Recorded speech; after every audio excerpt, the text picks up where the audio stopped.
lokhu esikubonayo einkundleni zokuxhumana namanje mina siyakhula sikubonile akukho okuningi abantu nje labo nalabo esingazi ukuthi mhlambe ke basuke bethunywe ubani nakhona kodwa ngenxa yokuthi isikhathi esikusona sifana nesikhathi sayizolo isikhathi esikusona njengamanje sifuna ubumbano isikhathi esikusona sifuna ukuthi siziveze siwuZulu ukuthi siyahloniphana lokhu kwemida siyacela einganeni zakwethu ayihlale phansi ibamba umthetho akube khona ukuhloniphana angabi namagama ahlabayo aya kubantu bakithi lokho abantu abagade ihlala abakuthandi abantu abakuthandi ukubonakala kuthuka abantu abadala noma kuba khona abantu umuntu ke kwaJoe azile la kuzosatshwa noma angifune mina ngifisa ukusatshwa ngisebenza nemphakathi ngiyakujabulela umuntu othi akangisabi ngoba lokho usuke engikhombisa ukuthi sizobamsana kangcono naye uyabona angifisa ukusatshwa azizele ukuzosatshwa kuma sikhuluma sisuke sikhuluma ngoba sinethemba lokuthi uZulu uyalalela uyahlonipha uZulu impakama sidingi kanjalo futhi nabantu abayiqhwaga bazothi asicha sibadingi sifisa kuphela ukuthi kube khona ubumbano kube khona ukubamsana insizwe ezenza umsebenzi omuhle ukuthi zigada amaqola muhle lo msebenzi kodwa azikwazi ukuhlukanisa phela abantu abakolinye izinga ngenhlonipho nakwabanye angadicilelwa amagama phansi insizwa lezi ekhona kwemida mazidlalela zona idlale ziwakhipha amagama abantu okuyibona ekubhekakala ukuthi bathuthukisa impilo zabantu ngokuhlukana ngoba kanjalo engikubonile kwaJoe uhulumeni angazi kungani enganyuseli amaphoyisa imali nkosesizwe amaphoyisa ayahlupheka kwaJoe amaphoyisa uthi mawehla wenyuka uthi uyabheka uyabona ukuthi awu madoda abantu abenza umsebenzi omngaka ekuletheni ukuthula ezweni ama security wonke lawa sigadayo uthola ukuthi ngathi asehola kangcono ukudlula amaphoyisa Ningizimu Afrika nina besilo nina bexhoba lomle sihlule thina madoda ngiyakhuleka nginogwaja lozikhundla khundla kodwa ngiyayithoba ngiseduze kwenkosi uRoyal Chancellor Pambatha Mancenza kwasho sebengele siyakhuleka nababukeli emakhaya ababukeli bayazi ke noma abantu baseningizimu Afrika imisebenzi yakho Mancenza emihle iyaziwa kakhulu njengoRoyal Chancellor njengoba uhlanganisa izwe laKwaZulu namazwe angaphandle kuningi osokwenzakele nokuhle inkosi ehlezi nje ikwenza namhlanje so sitheke namhlanje cha asikhuleke enkosini ngoba siyakhumbula ukuthi nje kugoba nendumezulu lapha ndabezitha eyodwendwe elwashiya wonke umuntu eyibuza ukuthi awu kanti uPambatha kanti uMancenza unjani kwaba kuhle kakhulu isiwe sonke nje sabusa ndabezitha kuningi sikubonile inkosi ikwenza kodwa ke sithe asikhuleke enkosini namhlanje ukuthi cha sibona lapho ku social media noma einkwenza ukuxhumana kunamagama noma kunezinsizwe ezincane ezikhuluma amazwi anenhlabathi sathi cha inkosi mhlambe ngoba inkosi ayijwayele ukukhuluma kulezi zinto inkosi ayijwayele ukuvela kulezi zinto cha undabezitha mhlambe ukhuza nje isimo noma ongakusho Pambatha siyabonga sibonga ukuthi nizivakashele emagcekeni akithi nokhokho Mancenza sibingelele nakubalaleli nakwindlunkulu yonke cha kwaJoe ukubonga nje emphakathini mhlasimbe njengoba unyaka uqalile kwaJoe kuningi okuyifiso Mancenza esifisa ukuthi kwenzeke kakhulukazi kushintsheni impilo zamakhosi Mancenza sibonileke kuvulwa iParliament kakhulu lamakhosi sabona silo samabandla omdala evula futhi neParliament elikazwelonke lala kwiprovince yaKwaZulu sabona isilo sisithuma ukuthi awususa uNatal kungene uZulu ngoba kuKwaZulu Mancenza lokho kwekususwa imbangela eziningi zokuthi isizwe sakaZulu isizwe esaziwa kakhulu ngenhlonipho isizwe esinothile isizwe esikhula ngokutshala isizwe sibamsene nondawo kodwa amanye amazwe njengamanje noma amanye ama-province kakhulukazi iKwaZulu Natal ibonakala ngazuthi isele kakhulu ngemuva nondawo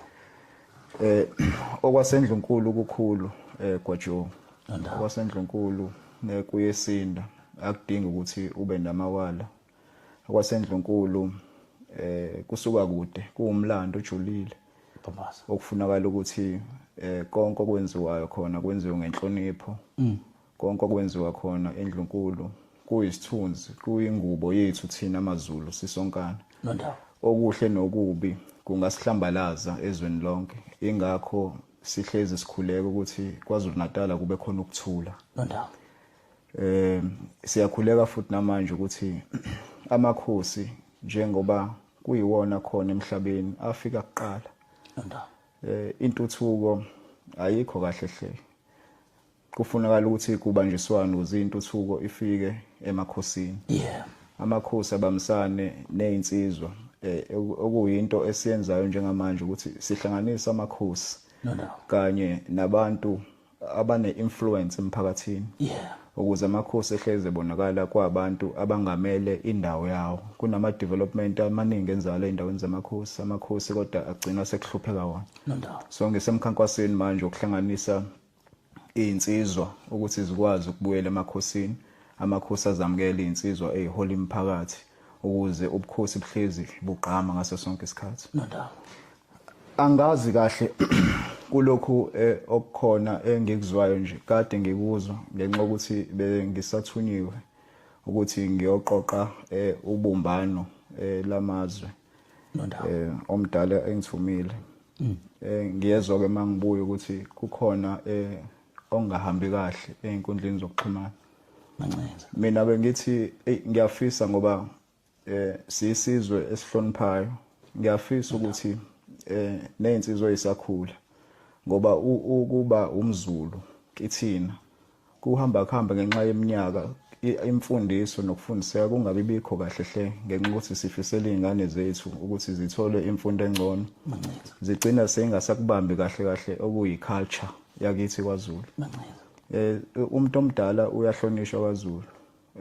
ngibonile ukuthi kube khona ukukhalaza kwabanye kakhulukazi ngesenzo esasisibona senzeka eParliament amakhosi omdala through uPrime Minister ubaba uThula Sizwe Buthelezi ubaba uThula Sizwe Buthelezi uPrime Minister wakwaZulu yeah undunankulu aphinda abo MEC wakaCocta ubaba one authority ophethe ubaba omdala oganiwe ukuthi kuubaba ofuna ukuthi okwaSendlunkulu kanjalo nokwa MEC kunama protocol akhona nondaba okufunakala ukuthi makukhona izikhalo njengoba ziba khona kufunakala ukuthi zilandeleleke kahle ngendlela ngisho ngathiwa kubi okanye kuhle kodwa kubalekile ukuhlonipha umuntu omdala ngoba kuthunazeka isizwe nje sisonkana kuma kuzoba khona izinhlamba kuba khona yonke leyo nto engibuka ukuthi lokhu engizama ukwenza ukuthi kube khona ukuthula kogcina kungenzeki ngendlela ngoba abantu bebaningi abazwani namagama azinhlamvana ayakakhulukazi kubaholi babo nondaba ingakho besifisa ukuthi noma kungekho ukubona ngasolinye kodwa sinethemba lokuthi kuzoba khona okulandelayo siqoquzela kakhulu ku Prime Minister ngomlomo kamdala ukuthi amakhosi umdala siyabona esho eParliament ukuthi ufisa wonke amakhosi abe namahasha abe nezimoto thina siyaqoquzela kakhulu lokho siyabamsana futhi ngokuhlukana kwamakhosi nami ngizinikele ukuthi ngenze isiqinisekiso sokuthi intuthuko emakhosini yayo amakhosi awanaso isithunzi kuma egibela amatikisi kanye nabantu kodwa kuthiwa ba amakhosi abantu kanjalo akukhona kuphela kwezimoto emakhosini izigodlo zamakhosi amakhosi ahlala kabuhlungu ngenxa yokuthi ibudget yokwakhela amakhosi namanje asakayizwe sizama ukulwa lokho eNdlunkulu ukuthi amakhosi awabuyiselwe isithunzi sawo kwenzekile lokho kwenzekile ubaba Thula Sizwe bengicabanga naye ukuthi ubethi wenza okuhle kwayikhona ukuthi amakhosi maningi sibonile ubaba oyinkosi yesizwe uQwabe ikubeka ukuthi amakhosi maningi ashodelwa izimoto eParliament kushiwo sikunothile kuyafunakala ukuthi siyaqoquzela nohulumeni ukuthi uphinde uphonse isandla futhi ukuze amakhosi njengoba emaningi angaka akwazi ukukhaveka ngizwile futhi ukuthi kukhona ngoba baningi abantu engibaholayo igenge ehlukile igenge esemateksini engiholayo igenge ephuma emabhizinisini engiholayo igenge nje ehlukene intsha omama ngoba sifuna ukubona intuthuko siyagqugquzela ukuthula yabona ngiyafisa ukuthi kwanoma yini ekhulunywayo ingakho ngangicelile ukuthi amagama azendlavana abantu abasebenze njengamandiyana abelungu basebenzisa izinhlelo zokuxhumana ukuthuthukisa impilo zabo ngendlela nondawo lokhu kwamagama ngoba uthi unganakile abantu besebenza okwabo ngemuva bese kusasa lokho kuletha inkinga uyabona so ngithi mina cha ayihlale phansi ibamba umthetho nganza kwethu nokukhuluma enkundleni sibonile insizwa ikhuluma angikunakileke mina lokho ngoba insizwa sencane insizwa inekusasa futhi engikufisayo nje ukuthi bonke abantu engibaholayo banganyusa imimoya mabezwe izinto enje ngoba akwaziwana nabantu la baphuma khona kwaziwana ngifisa kube khona ukuthula ngifisa kube khona ukubumbana kulesi sizwe sikaMageba ngifisa ukubona umphakathi ithuthuka sizimisele futhi ukuthi sikwazi ukuthi siyeke konke esinakho noma esikwenzayo ukuyothuthukisa imiphakathi yakithi kwasho Nondaba cha siyathobeka kakhulu Nondaba ngiyakhumbula ukuthi eminyakeni edlule Mancinza usebenze kakhulu futhi ke wakwenzeka sakubona ebantwini ekade benamagama angamahle abheke endlunkulu yakithi kwaZulu abheke futhi kuyindlula mithi yamakhosi ingonyama uqobo wakulwela lokho sakubona futhi kuphela kuncipha kodwa ke sibuka isihlava lesi ngathi siqale phansi kuyinkundla zokuxhumana nje obushilo ukuthi uZulu uyahlonipha uZulu yonke into iyenziwa ngokobunono nangokunakekela njoba kubhizi lapha sibona nje ngisho naye igama lakhe umfundisi uButhelezi uRev siyadlobona nakuona khona amagama futhi abheke nakwena futhi maningi abheke kona ukuthi cha sike sabona futhi uyikhuza lento ngomoya omuhle Bambatha yebo Phatsho ingakho kade sikhuluma nje nabaphathi sithi ingalo yomthetho sifuna idlale indawo yabo kakhulukazi njengoba kunomkhankaso ukuthi abokuhamba abangekho documented bahamba sibonile futhi sikhuza nakhona insizwa kakhulukazi uphakela umthakathi nensizwa ngizwe Mchunu kanye noSisi Jacinta benza umsebenzi abantu abawuthaselayo kodwa sibonile ukwenza kwabo umsebenzi lo ababewenza ukuthi abantu kube kancane bekuyilokho esikubonile kumabona kude bazi distance futhi abafowethu ukutheni cha sekwabantu abazocapitalize kutheni kushawa abantu ngalendlela esibone ngayo kodwa umsebenzi abawenzayo uqoquzela ukuthi umnotho ubuyele kubantu ngoba indawo eziningi kufanele ngabe isetshenziswa abantu bakithi ave kubhlungu kwaJoe ukubona oma bethu bedayisela phandle imvula inetha bese ukuthi ngaphakathi emabhilidini ema-shopping center khona abokuhamba akubona kuphela abantu bakithi abokuhamba amaPutukezi abokuhamba amaChina abokuhamba sinobudlelwano ngokuhlukana siyi-South Africa nalamazwe kodwa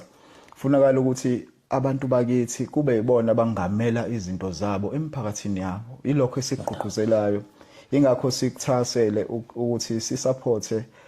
ubaba uphakela umthakathi insizwa wandabandaba kanjalo nomfowethu ungizwe kanye noSisi Jacinta ekutheni kukho konke abakwenzayo kube khona ukuthula bese ke siyabasupport sikhulumile nengalo yomthetho ukuthi ayibabheka abafowethu ngoba abenzi into engeyona kuphela idirection ukuthi sikwazi ukuyoqoqa igenge le yangaphandle ikwazi ukuthi isicacisele ama-permits ukuthi yona iwathola kanjani abantu bakithi bengawatholi siphuma umkhankaso manje ukuthi omama bethu njengamanje bakwazi ukuthi badayise ngaphandle ukuthi amaphoyisa akhahlela impahla zawo ekubeni ubugebengu bukhona ngaphandle kufunakala ukuthi sibambisane ngifisa ukwahlonipha ngiwabonga amaphoyisa akithi kwaJoe umsebenzi omuhle awenzayo ukuletha ukuthula emphakathini yakithi siyaqhubeka sizosebenzisana nawo ukuthi ukuthula kube khona lokhu esikubonayo einkundleni zokuxhumana namanje mina siyakhusa ibonile akukho okuningi abantu nje labo nalabo esingazi ukuthi mhlambe ke basuke bethunywe obani nakhona kodwa ngenxa yokuthi isikhathi esikusona sifana nesikhathi sayizolo isikhathi esikusona njengamanje sifuna ubumbano isikhathi esikusona sifuna ukuthi siziveze siwuZulu ukuthi siyahloniphana nakho ugwaje okubalekile mawuya kwamanye ama province zibamsene lezazizwe ngesilungu ngazi uyitshela ukuthi kungenelela kakhulu i-tribalism. Yeah. Ngenxa yokuthi currently thina samaZulu we are excluded kakhulukazi kwi-mainstream economy. Isizwe sakaZulu si-excluded kakhulu. Captains of industries, abantu okuyibona abaletha ama-industries la KwaZulu Natal, abakwazi ukusibona thina kwaZulu kakhulu njengabantu ekufanele ngabe siyazibambela umnotho wethu. Ngiphuma umkankaso wokuthi abantu baqashwe manje njengoba bengihambela izinkampani ngifisa ukuthi abantu baqashwe. Singuphumelele lo mkhankaso. Ngifuna ukubona intsha iqashwa, ngifuna ukubona intsha ithuthukiswa amakhono, ngifuna ukubona omama kakhulukazi bengena kuma industries la dominate kakhulu abantu besilisa. Ngizokwenza lokho kuswela manje. Okomsindo nabantu abakhuluma lokho abakhulumayo enkundleni kakhulukazi oba sithe masibuka sabona ukuthi kusayinsizwa nazo ezisafuna mhlawumbe ukuthi zinako ngaleyo ndlela. Asinakho ke mhlawumbe thina esingakusho ngaphandle ukuthi laba esibaholayo thina abangathathi izinto ezisho abantu bese befuna ukuyiphathela umthetho ngezandla zabo. Umuntu mayonile noma kukhona konile akhona amaphoyisa umuntu avulela icala enze konke. Insizwa zehlisa umoya ngoba ngithola ingcingo eziningi zithi nakho kwenzakalayo kuthini ngoba sigadi isihlalo singichacha akohlelo ngenzansi sikwazi ukubonisana ngoba nomunye into engeke sayamukela inhlamba. Lokho ngeke kwamukeleka kakhulu ngoba kukhombisa ukuthunaza umnumzana oganiwe, kuthunazwe umphathi, kuthunazwe inhlamba yakhe. Inhlamba usuke ungasathuka umuntu, usuthuka ngishiceke lomuntu, uthuka abafowabo bomuntu, usuthuka yonke into ngisho amathonga akhe usumthukile lo muntu. Sifisa nje ukuthi isizwe sakithi sikhumbule ukuthi kumele kuhlonishwane, kumele ngempela kube khona ukubambisana ukuze siyibone lelizwe lakithi kakhulukazi KwaZulu Natal ithuthuka, singahlulwa ezinye izizwe ekubeni sibaningi siwumtsinsi okuyimilela kakhulukazi amakhosi. Izihlalo zamakhosi kubalekile ukuthi zihlonishwe. Siyathobeka, siyathokoza kakhulu Royal Chancellor, siyathokoza kakhulu Mancinza, siyathokoza kakhulu Nondaba. Mhlawumbe ke sesiphetha nje mhlawumbe amazwi awumphako iningizimu Afrika cishe nomhlaba wonke obuka inkosi mhlawumbe ngathi cha kwaJo ngicela ukubashiyana nali noma nawa nje inkosi engasi iphetha ngalo namhlanje. Nondaba. KwaJo ngikhuleka mina kakhulu kuhulumeni okhona njengamanje, uhulumeni weGNU. Ngikhulekela ukuthi abantu bakithi bahluphekile. Abantu bakithi basahlala emjondolo. Sishawe kakhulu iCovid, sashawa kakhulu iJuly unrest, saseshawa ama-floods. Ama-departments siyanxusa ukuthi akabambisane nemphakathi, ake sibone kungaliwa kakhulu ipolitiki ngeimpilo zabantu. Ake sibone ukwakhiwa kwezindlu kwenzeka, into ebingasenzeki asazi kwenziwa yini ngoba sazi ukuthi ibudget ikhona. Okuwukuthi samakhosi into ekufanele siyibuze leyo. Ukwakhiwa kwemigwaqo eindaweni zamakhosi ibudget ikhona, asikubone kwenzeka. KwaJo ipolitiki ihlupha ngoba kuma bephikisana gcina sekuaffecteka abantu bahlwempu, amathuba omsebenzi awekho. Sifuna ukuthi siqede ubugebengu, sifisa ukubambisana nemphakathi ukuthi siqede ubugebengu emphakathini ngoba sifuna ukubona yonke investment ingasuki la KwaZulu Natal ihambi eCape Town. Ukuze amathuba omsebenzi akheke, we must invite investor confidence, we must bring back investors la KwaZulu Natal. Kufanele abantu bakithi bazi ukuthi ukuze kutholakala amathuba omsebenzi sidinga ama-industries ukuthi sidinga iy'nkampani ezakho plastic zifike ziqashe abantu bakithi zisherishe iskill. Sidinga ukuthi uma kwakhiwa imizi, izindlu, abantu bakithi bakwazi ukuzakhela ama-blocks bese kuthathwa kubona acapitalize uhulumeni eku-investeni kubantu bakithi. Sidinga ukubona intsha ingafundi sijabulele ukuthi simatriculateile, singazi ukuthi izoya kanjani emavasithi. Uma sisemavasithi kufanele sazi ukuthi mayigraduate ikhuluma naluphi uhlelo lokuqashela. Sidinga ukuthi kube khona ukuthula ezweni lakwaZulu ukuze makuya kulama elections siKwaZulu Natal sicela uhulumeni ukuthi sizocela ukunakwa, sibone ngazuthi asinakiwe kakhulu sakwaZulu. Sibonile enkampanini uThonga Tulet sisasempini uthi ngaliquidate silwela ama-farmers ukuthi akwazi ukuthi inkampani enkulu kanje kade ineminyaka abantu bakithi bephila ngokutshala imoba bese ivele nje yasuswa iyafa kanjalo onxiwa abafuna ukuyithatha ngemali eshibhile ephansi ukuze bashintshe ukutshalwa kwemoba benze okwabo. Sakuvimba lokho sile inkampani noStandard la khona abantu sebelahlekelwa amathuba omsebenzi ngoba kuthiwa awekho. Sa motivator ukuthi amathuba wabuye, saya ko Transnet sathi cha ingane zakithi ayiqashwe, umsebenzi awuzukuphela la kwaZulu. Ngisamile mina ukuthi angeke siphelelwe imisebenzi, ngilwa nje kakhulu impi ngithunywe isilo samabandla ukuthi abantu bakithi abangaphelelwa amathuba omsebenzi. Sibonga kuNdlunkulu isilo samabandla sisodwa omdala mayikhulumela umlomo ongathethi imanga, akufisayo ufisela isizwe sakhe ukuthula, ufisela isizwe sakhe sisibe nempilo, sibe nomnotho. Okwami ke ukubambisana nabantu kakhulu ukuthi sikwazi ukuthuthukisa isizwe. Kanjalo engikubonile eGwajuba nondaba uhulumeni angazi kungani enganyuseli amaphoyisa imali. Nkosesizwe Amaphoyisa ayahlupheka eGwajuba. Amaphoyisa uthi mawehla wenyuka uthi uyabheka uyabona ukuthi awu madoda abantu abenza umsebenzi omngaka ekuletheni ukuthula ezweni, ama security wonke lawa sigadayo uthola ukuthi ngathi asehola kangcono ukudlula amaphoyisa. Sizokukhuleka kuhulumeni ukuthi ake unaka abantu okuyibona abakha izwe, othisha abaholo thisha, onesi abagada impilo abanyuselwe imali, amaphoyisa agada impilo zabantu kakhulu. Kwajo kubhlungu ukubona lento eyenza la eSouth Africa abantu besebenza kanzima bengaholelwa, kodwa imali inyuka njalo emaparlamente. Imali libe linyukile kodwa abantu okuyibona benza umsebenzi emphakathini imali mina. Yilokho esizokwenza, sizokugada kakhulu la. Lokhu kwemida siyacela ingane zakwethu ayihlale phansi ibamba umthetho, akube khona ukuhloniphana, angabi namagama ahlabayo aya kubantu bakithi. Lokho abantu abagada ihlala abakuthandi, abantu abakuthandi ukubonakala kuthuka abantu abadala noma kuba khona abantu umuntu ke kwaJoe azizile la ukuzosatshwa noma mina ngifisa ukusatshwa, ngisebenza nemphakathi. Ngiyakujabulela umuntu othi akangisabi ngoba lokho usuke engikhombisa ukuthi sizobambisana kangcono naye, uyabona. Angifisi ukusatshwa, azizele ukuzosatshwa. Kuma sikhuluma sisuke sikhuluma ngoba sinethemba lokuthi uZulu uyalalela, uyahlonipha uZulu. Impakama sidingi kanjalo futhi nabantu abayiqhwaga bazothi asicha sibadingi. Sifisa kuphela ukuthi kube khona ubumbano, kube khona ukubambisana. Insizwe ezenza umsebenzi omuhle ukuthi zigada amaqola muhle lo msebenzi, kodwa azikwazi ukuhlukanisa phela abantu